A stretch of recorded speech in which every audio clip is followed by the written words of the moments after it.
일본에 있었던 지금도 모든 사람들에게 감동을 주는 이야기 있습니다. 한 청년이 결핵 환자들이 치료도 받고 있는 환자 수용소를 찾아갔습니다. 그곳에서 각혈을 하며 피를 토하며 죽어가고 있는 한 자매에게 복음을 전합니다. 언제 죽을 줄 모르는 이 자매를 향해서, 소망이 없어 보이는 이 여인을 향해서 청년이 복음을 전합니다. 창백한 얼굴, 온몸은 막대기처럼 말라 있었고 어디 한 구석 사람 같은 모습이 보이질 않았습니다. 눈은 깊이 들어가 버렸고 손가락 마디마디가 보일 만큼 피골이 상접해 있었습니다. 이런 여인을 붙들고 이 청년이 복음을 전합니다. 자매님, 예수님을 믿으십시오. 그래야 구원을 받습니다. 죄를 용서받습니다. 예수님은 자매님을 구원하시려고 십자가 고통을 당하셨습니다.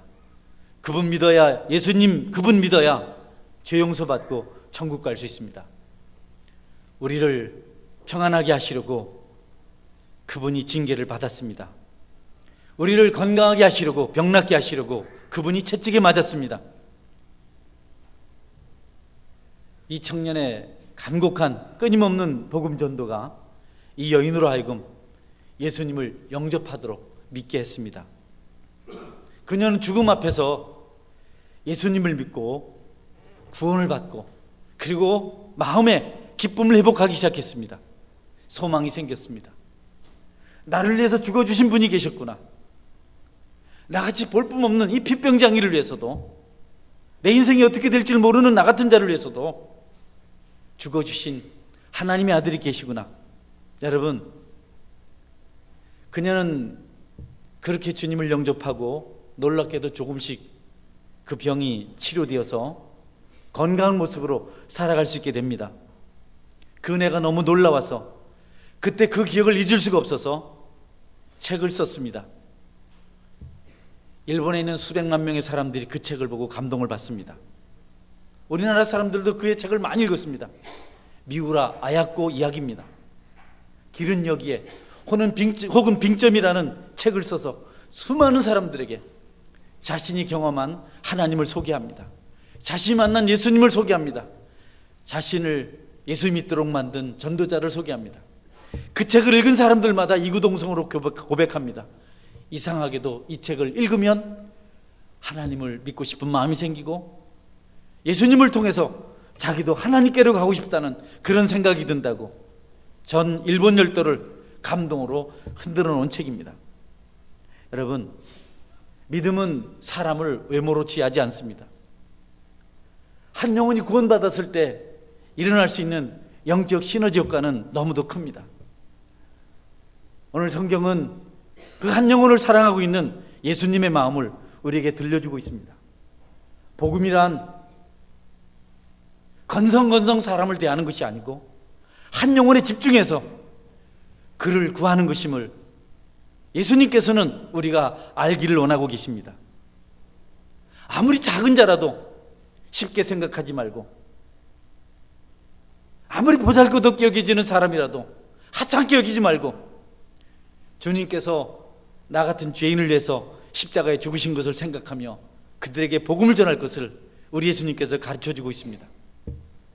문명이 발달하고 집단들이 생기기 시작하고, 그래서 소외계층들이 많이 생기게 되는데, 혹 세상 조직은 그럴지라도 하나님의 교회는, 하나님 나라는 절대로 그래서는 안 되겠다고 유대인 공동체를 향해서, 오늘날 또 교회 공동체를 향해서 예수님께서 오늘 본문 말씀을 들려주고 있는 것입니다. 여러분, 교회가 사람들을 대할 때 세상적인 가치를 가지고 대해서는 안 된다는 겁니다.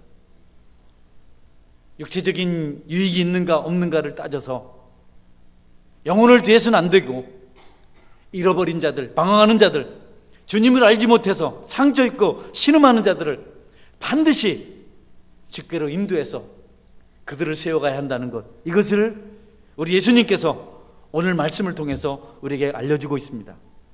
여러분, 세상이 어떠하든지 교회가 세속적인 가치를 따라서 자기에게 유익이 되는 어떤 사람들에게 집중하고 그렇지 못한 사람들을 소외시키는 그런 일을 해서는 안 되겠다는 겁니다. 내가 무엇을 얻을 수 있는가를 생각할 것이 아니고 내가 교회와 하나님 나라와 죽어가고 있는 영혼들을 위해서 무엇을 할 것인가를 생각하고 나의 것들을 하나둘 정리하고 포기하고 그 일에 진력하게 되는 것, 그것이 바로 우리 예수님의 뜻입니다. 잃어버린 자란 것은 주님 품에 안기지 못한 사람을 말합니다. 육체적으로 어떤 특별한 좋은 것들을 가지고 있을지라도 영혼이 공고해서 방황하는 사람들, 그들을 잃어버린 자라고 성경은 말씀합니다. 마음이 공허하고 세상을 방황하지 않으면 의미가 없는 사람들을 빨리 불러서 그들에게 예수님을 소개하고 예수님을 믿게 하고 하나님 백성이 되도록 하는 것, 이것이 여러분 오늘 성경 말씀의 중요한 논지입니다. 여러분, 100마리를 가지고 있었던 양 100마리를 가지고 있었던 목자가 한 마리 양을 잊어버렸습니다. 99마리가 있고 한 마리가 잊어버렸습니다. 아직 많이 남아 있습니다. 목자는 그 한 마리가 생각이 나서 잠을 이루지 못합니다. 욕심 때문이 아니라 그 길을 잃은 양 한 마리가 불쌍해서 그 잠을 이루지 못하고 마음을 졸입니다. 어느 곳에서 어떤 상처를 입고 죽어가고 있을까? 악한 짐승에게 물리진 않을까? 목자는 그 양 때문에 하루 동안 지쳐 있었지만 지친 몸을 쉴 수가 없었습니다. 다시 일어서서 왔던 길로 다시 돌아가며 양을 찾기 시작합니다. 여러분, 잃었던 그 양 한 마리, 그 양 한 마리 찾고 너무 기뻐서 그 양을 양 어깨에 둘러매고 집으로 돌아옵니다. 많은 사람들을 초청해서 잔치를 베풀었습니다. 동네 사람들을 다 불러서 잔치를 베풀었습니다. 양 한 마리 그거 얼마 한다고? 그거 팔아야 얼마 한다고? 그거 몇 배 되는, 몇십 배 되는 돈을 들여서 기쁨을 마을 사람과 함께 나눴습니다. 이것이 단지 털을 제공하는, 젖을 제공하는 양의 이야기라면 이 목자는 어리석겠습니다마는 여러분, 그것이 아니고 양 한 마리를 되찾은 것을 통해서 하나님 나라의 회복의 역사가 일어나는 것, 잃어버린 양에 대한 그 사랑이 다시 한번 시작된 것을 영적으로 알려주시면서 이런 능히 어떤 그 대가를 지불하고도 잔치할 만한 것이다라는 사실을 예수님은 알려주길 원하고 계십니다. 물량주의에 마음을 쏟고 있는 세상 여러 가지 구조, 많은 것이 있어야 된다는 것, 뭔가 좀 숫자가 있어야 되고 뭔가 좀 세상적인 물질의 넉넉함이 있어야 된다고 생각해서 서서히 사람들의 마음이, 양심이 마비되어 가고 있는데, 여러분, 그런 시대를 반해서 힘들고 지쳐있는 한 영혼을 향한 영성이 살아난 것, 이것은 잔치를 베풀고 기뻐하고 즐거워할 일인 것을 성경은 우리에게 가르쳐주고 있습니다. 양 한 마리 찾았다고 그냥 그것이 좋은 것이 아니고, 그것 하나 찾았다고 바보라서 수학을 할지 몰라서 많은 돈을 들여서 잔치한 것을 말하는 것이 아니고, 여러분, 회복을 의미하는 것이고, 각박한 세상 속에서 하나님 은혜가 여전히 살아있다는 것을 알려주시는 사건이기 때문에 능히 잔치를 베풀 만하다고 성경은 가르쳐주고 있는 것입니다. 한 사람이 죄인이 회개하고 돌아오면 회개할 것 없는 하늘에 있는 의인 99명 때문에 보다도 더 크게 기뻐하는 것이 하늘나라라고 성경은 가르쳐주고 있습니다. 우리가 어떤 사람을 생각해서 불쌍히 여기고 그들을 돌보고 그들을 주께로 인도할 때, 그들이 예수님을 믿고 회개하는 역사가 일어날 때, 여러분, 영성이 회복된 것이고 하늘나라가 생명력 있게 세워져 가고 있는 것이고 우리가 은혜 중에 있는 것임을 알고 그 일로 인해서 기뻐하고 감사하는 그런 믿음의 삶을 저와 여러분이 살아갈 수 있어야겠습니다. 이런 은혜가 우리 서원계 공동체 속에서 일어날 수 있기를 주님의 이름으로 축원합니다. 하나님은 물량주의를 원하시는 분이 아니세요. 우리 어릴 때 돼지가 새끼를 많이 낳으면 저희 아버지가 참 기뻐했습니다. 새끼 많이 낸 돼지는 좀 더 많이 주고 적게 난 돼지는 적게 주고 이렇게 하는데, 사람은 여러분 돼지가 아닌 줄 믿으시기 바랍니다. 사람은 천하보다 귀한 영혼, 한 영혼은 돈으로 셈할 수 있는 것이 아닙니다. 돈 가지고 영혼을 살 수 없어요. 불신자를 놓고 여러분이 진심으로 하나님 아버지라고 불러보라고 그러면 그 사람들이 웃습니다. 혹 부른다 할지라도 장난으로 그렇게 합니다.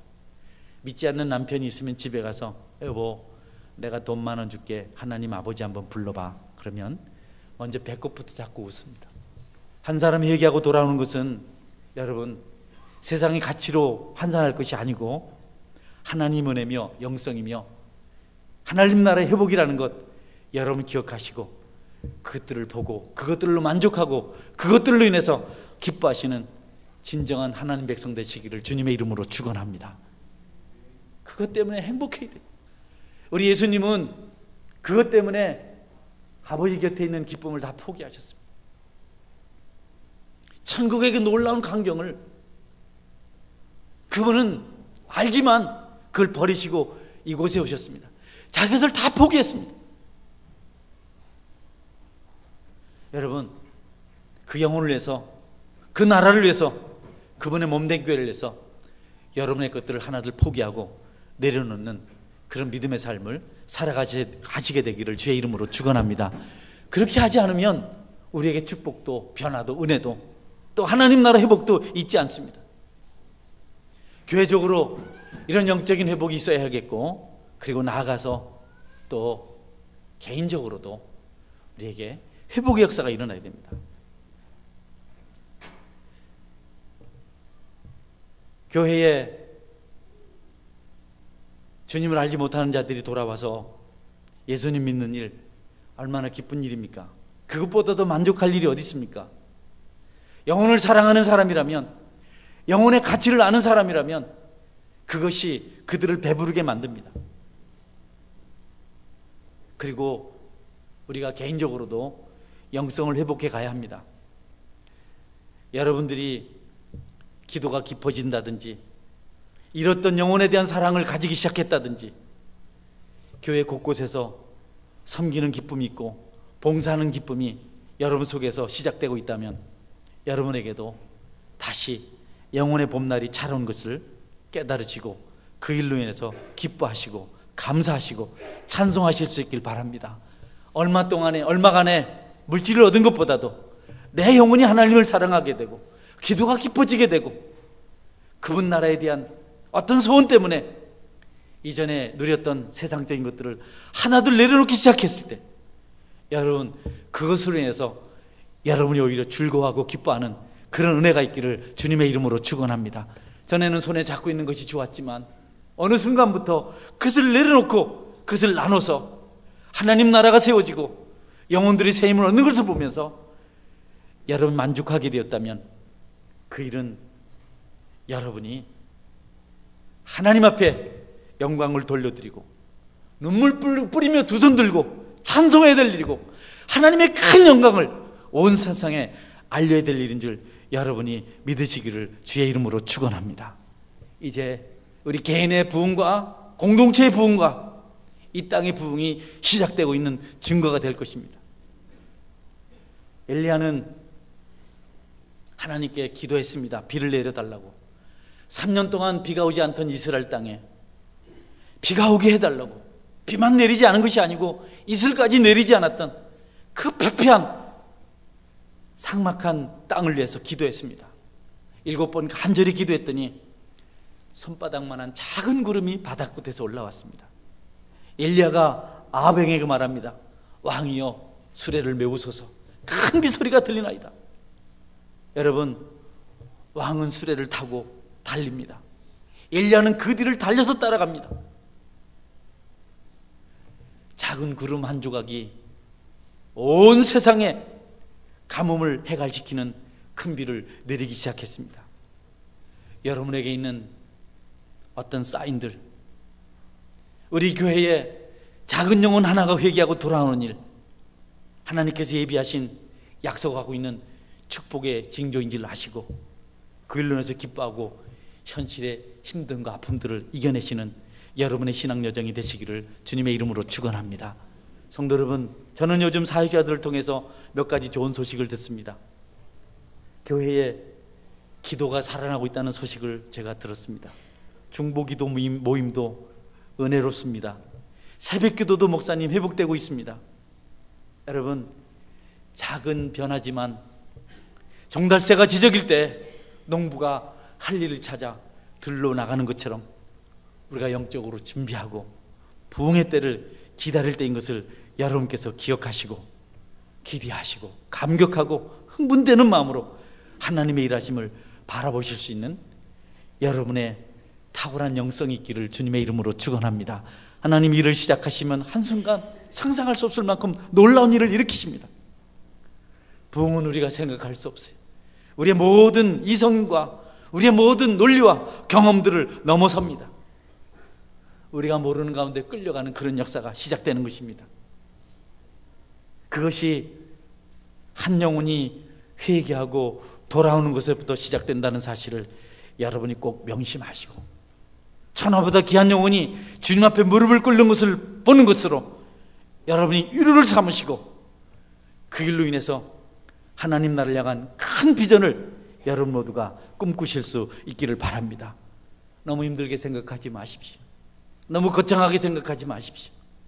테레사 수녀는 인도의 빈민가를 사랑으로 돌보면서 수많은 사람들을 그 품에 안고 기도하고 그들을 섬기면서 중요한 것 한마디 했습니다. 단지 시작하는 것이다. 한 번에 한 사람씩. 단지 시작하는 것이다. 한 번에 한 사람씩. 그의 어록 중에 이런 글이 있어서 제가 읽어드립니다. 난 결코 대중을 구원하려고 하지 않았습니다. 난 다만 한 개인을 바라볼 뿐입니다. 난 한 번에 단지 한 사람만을 사랑할 수 있습니다. 한 번에 단지 한 사람만을 사랑할 수 있습니다.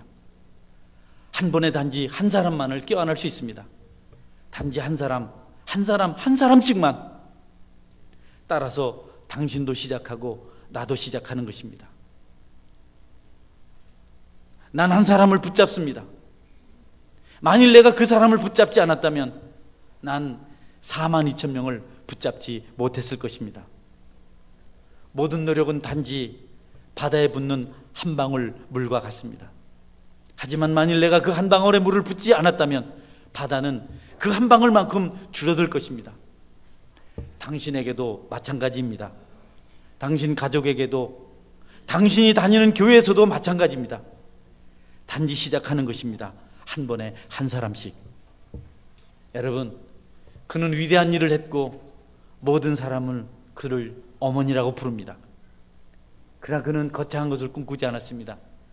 한 사람 한 사람, 그가 돌볼 수 있는 사람들, 캘커타의 빈민가에서 시작해서 그가 돌보고 결국 인도의 위대한 일을, 위대한 역사의 족적을 그가 남겼습니다. 나도 시작하고 당신도 시작한다면, 우리 모두 시작한다면 한 사람의 역사가 얼마나 놀라울 것인지에 대해서 그렇게 그녀는 고백하고 있습니다. 1858년 보스턴의 어느 교회에 킴볼이라는 주일학교 교사가 있었습니다. 킴볼은 구두가게에서 일하는 한 소년을 찾아가서 성경을 가르쳤습니다. 결국 그 학생은 그리스도교에 인도되었고 19세기 후반 미국과 유럽을 뒤흔드는 세계적인 복음 전도자가 되었습니다. 그 구두방 소년의 이름은 D.L. 무디입니다. 21년 뒤 무디는 런던에서 집회를 열었고 그 집회에 참석한 메이어는 무디의 절친한 동역자가 되었습니다. 메이어는 미국으로 건너가 한 대학에서 집회를 열었고 그 집회에서 체프먼이 회심했습니다. 그 체프먼은 한 야구 선수에게 복음을 전했는데 그 야구 선수도 복음 전도자가 됐습니다. 그 이름이 바로 빌리 선데이입니다. 빌리 선데이는 함을 초청하여 살롯에서 3주 동안 집회를 가졌으나 결신자는 12살짜리 소년 한 명뿐이었습니다. 그 소년의 이름은 지금까지 22억 명에게 복음을 전한 빌리 그레함입니다. 빌리 그레함은 1974년 3년 우리나라 여의도 광장에서도 100만 명의 군중이 운집한 가운데 집회를 인도했습니다. DL 무대에서부터 시작된 빌리 그레함까지의 필요한 것은 단지 한 사람의 영혼을 사랑하고 하나님께로 인도하는 것입니다. 여러분, 작은 영혼 한 사람을 소중히 여기고 그들을 돌보십시오. 그들에게 집중하는 동안 하나님께서 일하실 것이고 주의 몸된 교회와 여러분의 신앙 속에는 부흥의 역사가 일어나게 될 것입니다. 예수님도 단지 3년 동안 12명의 제자만 돌보셨습니다. 그 중에 하나는 예수님을 배반하고 스스로 자주하다가 자책하다가 목매달아 죽었습니다. 3년 동안 12명에 집중했지만 그 12사람 때문에 오늘 온 세상에는 예수님의 제자들이, 하나님의 교회가 그분을 노래하는 찬송이, 그분을 높이는 책들이 어떤 곳보다도 더 많은 곳에서 읽혀지고 들려지고 있습니다. 주님의 마음 오늘 본문에 잘 나타나 있습니다. 99마리 양을 어쩔 수 없이 우리에 두고 한 마리를 찾아서 힘든 길을 걸었던 그 목자의 마음이 주님의 마음이고, 그 마음이 우리에게도 있기를 예수님은 가르쳐주고 있습니다. 여러분들이 복음 아닌 다른 것으로 사람을 감동시킬 수 있을 것이라고 생각하지 마십시오. 예수 그리스도 십자가, 그분만이 사람을 변화시킬 수 있습니다. 그것만이 하나님을 영화롭게 할 수 있습니다. 저는 요즘 계단을 걸어 다닙니다. 나이가 들다 보니까 건강이 생각나서 인터넷에 보니까 한 계단 올라가면 2초 오래 산다 하더라고요. 그 2초를 오래 살려고 제가 100계단을 매일 몇 번씩 오르내립니다. 주일날도 걸어서 내려옵니다. 오늘도 아이 하나를 붙들고 허리를 숙이고 인도하는 선생님 모습 보았습니다. 그 아이가 자라서 앞으로 큰 일을 될 것이라고, 큰 일을, 하나님의 거룩한 일을 하게 될 것이라는 그런 믿음을 가졌습니다. 그 아이가 자라서 하나님 나라의 큰 일꾼이 됩니다. 유치부가 자라서 유년부, 유년부가 자라서 초등부, 초등부가 자라서 중등부, 중등부가 자라서 고등부, 그리고 청년이 되고 장년이 되고 이 나라에, 이 땅에 하나님 나라의 큰 일꾼이 될 수 있습니다. 지금 당장 많지 않다고 낙심하지 마십시오. 여러분, 재적수 줄이지 마세요. 한 해가 지날 때마다 아이들 이름을 빼버린 일, 그런 일을 하면 안 됩니다. 교회가 그러면 안 됩니다. 부담된다고 숫자만 고지 않는다고 왜 재적수를 30명으로 줄이고 그렇게 해요? 그냥 두고 10년이든 20년이든 기도하면 그들이 돌아오게 될 줄 믿으시기를 바랍니다. 그 소중한 영혼을 왜 우리가 임의로 정리를 해버립니까? 조지 물려는 평생에 5만 번 기도응답을 받았습니다. 5만 번은 대단한 숫자입니다. 1년 365일인데 매일 한 번씩 기도응답을 받아도 여러분 10년 받아야 3650번입니다. 5만 번 받으려면 얼마나 많은 기도를 했고 얼마나 많은 기적을 경험한 사람이겠습니까? 그도 친구 셋을 놓고 평생에 기도했는데, 한 사람은 자기 살아있을 동안에, 한 사람은 자기 임종할 때, 다른 한 사람은 그가 천국 간 뒤에 회개하고 돌아왔다고 합니다. 한 사람을 소중히 여기고 그를 끝까지 여러분 가슴속에 담고 기도하고 여러분 하나님께로 인도하는 그런 믿음의 삶을 살아가시기를 주님의 이름으로 축원합니다. 사람을 함부로 정리해버리고 그러면 안 돼요. 쉽게 생각하면 안 됩니다. 한 영혼이 어떤 것인데 우리가 그 영혼에 대해서 무관심하게 무감각하게, 우리 주님은 그 한 영혼을 찾으시려고 하늘 보좌를 버리고 이 땅에 오셨습니다. 양떼를 돌보기 위해서 모든 것을 다 버리셨습니다. 하나도 자기 것이 없었습니다. 그는 말했습니다. 공중의 새도 깃들 곳이 있고 여우도 굴이 있는데 인자는 머리에 둘 곳이 없다. 편안하게 잠잘 곳이 없이 그렇게 사시다가 결혼도 하지 아니하시고 집 한 채 없이 모든 것 다 내려놓고 오직 하나님 뜻을 이루려다가 이 세상의 죄인들을 구하려다가 십자가에 달려 죽으셨습니다. 그리고 그곳에서도 물 한 방울 피 한 방울 다 쏟아내셨습니다. 다음 주일은 우리가 새생명 전도주일로 지킵니다. 여러분, 웅병가가 되어서 뭐 전도합시다 이렇게 계몽하는 것 아닙니다. 홍보하는 것 아닙니다. 여러분이 한번 누군가를 생각하고 복음을 전하는 동안 주님의 마음을 이해하고, 그리고 그 일을 통해서 영성이 회복되고 여러분이 축복의 한 중심에 서 있다는 것을 깨닫고 이 일 때문에 하나님의 축복과 위로와 기쁨을 누리시는 은혜가 있기를 주의 이름으로 축원합니다. 아멘. 같이 한번 기도하겠습니다. 하나님, 한 영혼 너무 귀해서, 천하보다 귀해서 다른 거 바꿀 수 없다고 했는데 우리가 너무 쉽게 생각하고 너무 편하게 생각하고 너무 안일하게 생각하고, 그래서 맡겨진 영혼들을 잘 돌보지 못했습니다. 상처 입게 하였고 그들을 방황하게 했습니다. 우리가 이를 위해서 함께 같은 마음으로 회개하는 기도를 들으시고, 또 내가 한 영혼 사랑하고 그를 인도함으로 내가 회복되는 것을 경험하기도 하시고, 그것이 시작되어서 큰 부흥의 역사를 맛보게 하여 주옵소서. 우리 같이 한번 말씀 생각하면서 통성으로 기도하는 시간 같이 기도하겠습니다.